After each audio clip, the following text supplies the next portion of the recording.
They call themselves the Guardians of the Galaxy. What a bunch of a-holes.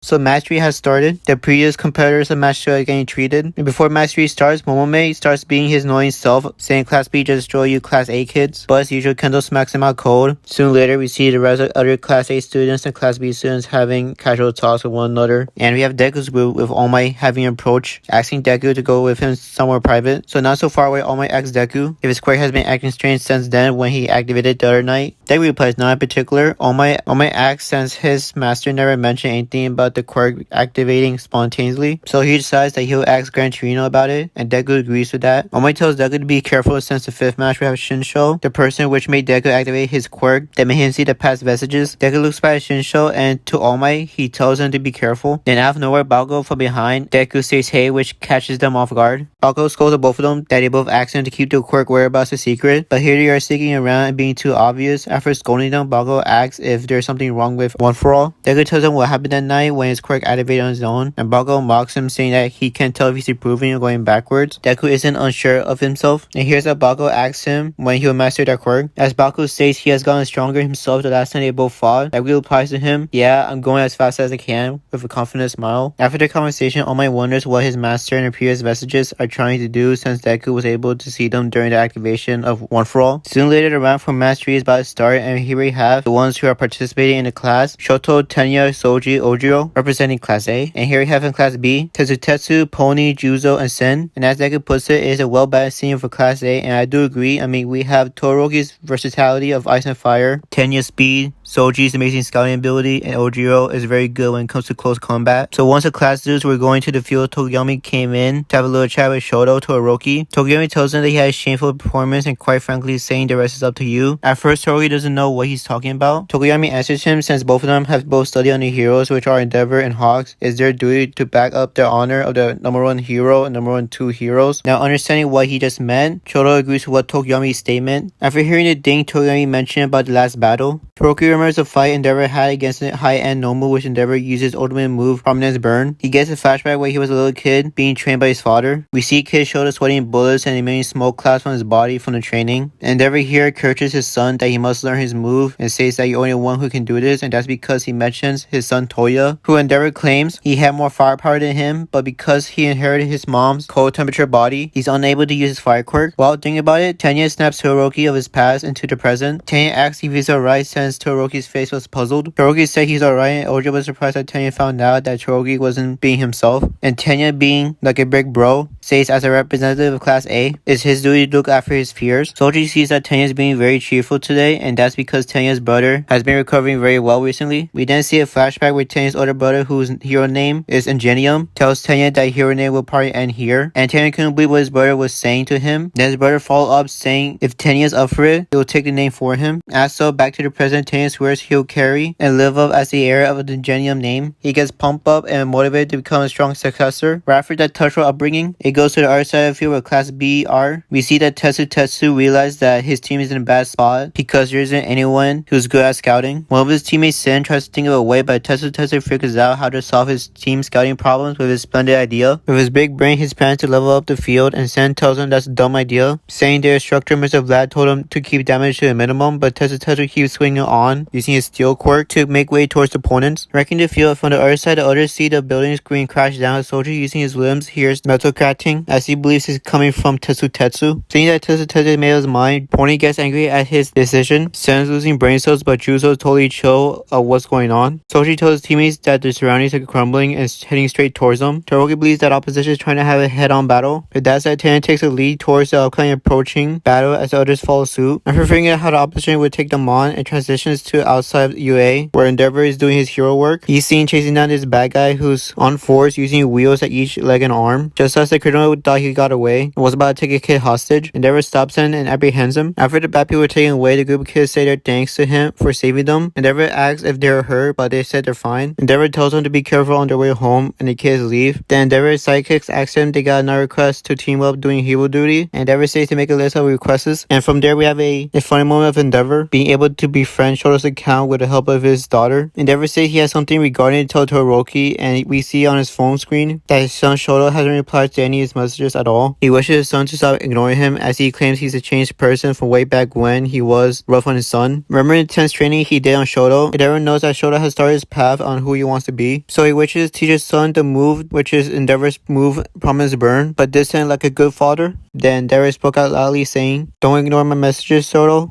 And with that fiery reaction and noise, his psychic just saw that, as one of the comments if his shoulder sickness has gotten worse. And speaking of the devil, it transitions back to Shoto running as he sneezes. With the team running at Class B, they all split up and Soji tells Shoto he's counting on him. Then back to Class B side, Tetsu still punching his surroundings and his teammate Pony says to him that the other team is not going to come towards them just like that. With that, it could be a trap. However, her teammate Jozu doesn't believe so, as he's sure if he was on the other side, he would have done the same thing as Class A are doing right now. As he lays what's happening so far, he figures Soji notices what's going on and has Todoroki to attack as a focal point, believing if the other team has gathered them to this open area, then that means Shoto could do his magic, which he did as he used his signature ice move to cover up the field. As the ice is taking its effect on them, the Class B students are now trapped. We see the Class A students are in a safe distance from the ice. Tenya thought of Jozu's softening quirk being used on the ground. It wouldn't work if it was covered in ice. And with the Class B students being stuck in the ice, Tenya uses reciprocal burst to speed himself. And just as Tenya touches the ice, to his surprise, his foot goes through the ice. This catches Class A off guard as the ice and the surroundings become soft. And it's all because of Juzu's quirk softening that was able to release his teammates from the ice. Seeing what Juzu just did, Ojo decides to retreat by parkouring, but he ends up getting trapped at one of the softened pipes. And because of Juzu's quick thinking of his quirk usage, his teammate Sen, using his quirk, was able to use his limbs as drills to fight Ojo in close combat, with Sen giving Ojo a hard time from his drill attacks. Tenya runs towards Ojo for assistance, but on one of the pipes, it turns soft, which made Tenya fall down as he was running on the pipes. Tenya gets trapped inside the softened ice. Right next to him was Juzo. Juzo tells him as a heads up that the ground below the ice also softened, and so he decides to leave Tenya there sinking and trapped since he said he's so hard to deal with. If the table turns being turned against them, Todoroki knows he can't use his flames or ice at full strength. He questions what to do but can't leave Soji alone being unguarded. Then out of nowhere, horn projectiles take them by surprise as it takes away Soji from Todoroki. And we see the Kobe behind that move was no other than the pony girl from Class B. With her horns, she's taking away Soji from Todoroki and calls a heads up for Tetsu as the horns help him from getting himself closer to Todoroki. With the horns in his steel body, he goes through Todoroki's ice barrier, taking him down on the ground. And we see the other Class A students aren't faring any better as it transitions back to Tenya being trapped in ice. Juzo says sorry to Tenya, says to him that reciprocal burst has a time limit and asking, isn't it bad for Tenya to use it in the beginning of the round? With what he had to say, Juzo proceeds to leave to help his teammates. Tenya replies back saying the time limit was a long time ago. This caught Juzo's attention as he looked back as Tenya tells him the journey will rush anywhere, anytime. While saying that, ice surrounding him starts to crack and he's able to free himself from the entrapment. Being released from the ice, Tenya shows off his new move, Reciprocal Turbo, making his way towards Juzo, penetrating the ice. While heading towards Juzo with his new move, Tenya remembers the time his big brother congratulated him for getting his provisional license. His big brother believes that Tenya's probably abusing his engines too much and suggests if their mom thinks if Tenya's body has matured enough, and what he meant by that is tuning his engine. His brother explains to Tenya once he pulls out the mufflers and trains, as a result the mufflers can take the extra load, will grow in to improve Tenya, and to do that Tenya had to do his own procedure of pulling off the mufflers off his calves, which causes a lot of pain. But by doing that, by raising up the horsepower, lowering the fuel consumption to a minimum from the reciprocal,